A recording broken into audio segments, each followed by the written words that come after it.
Bonjour à tous, je suis Brieux Simon, thérapeute spécialisé en psychosomatique, enseignant en méditation et enseignant et praticien Reiki.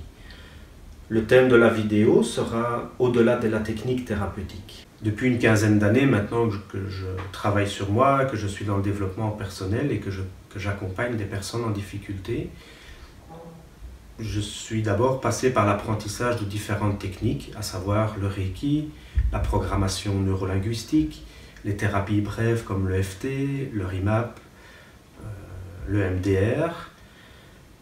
Et je me suis rendu compte que finalement, au-delà des techniques, nous devions découvrir quelque chose de supplémentaire.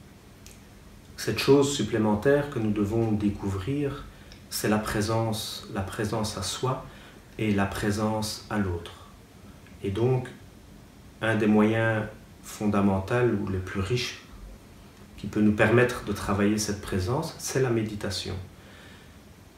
Et dès lors, avec la pratique de la méditation, nous allons accentuer notre présence à nous-mêmes, mieux nous connaître, mieux nous percevoir, et donc être capable d'être nettement plus en présence avec autrui et dans le cadre de la thérapie avec le patient. Ce que j'entends par la méditation, c'est être totalement présent à soi, en introspection, dans les ressentis corporels et dans la conscience de nos ressentis corporels et de nos ressentis émotionnels et de nos sentiments.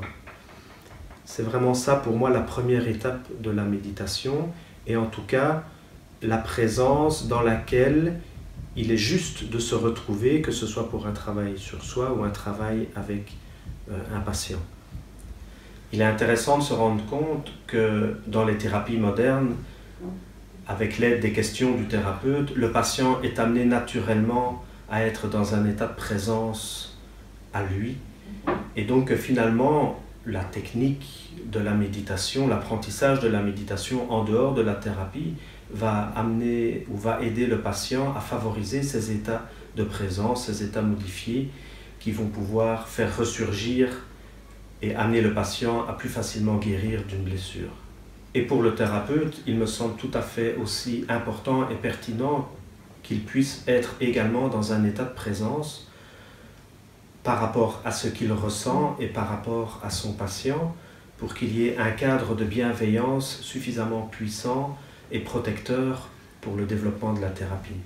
Et donc il me semble également tout à fait important qu'un thérapeute puisse également apprendre la méditation pour favoriser ces états de présence, pour aider d'autant mieux son patient.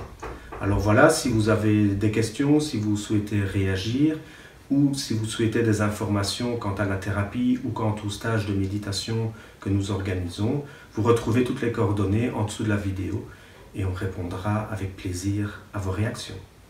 Merci beaucoup, passez une excellente soirée et passez de bonnes fêtes puisqu'on est bientôt à Noël.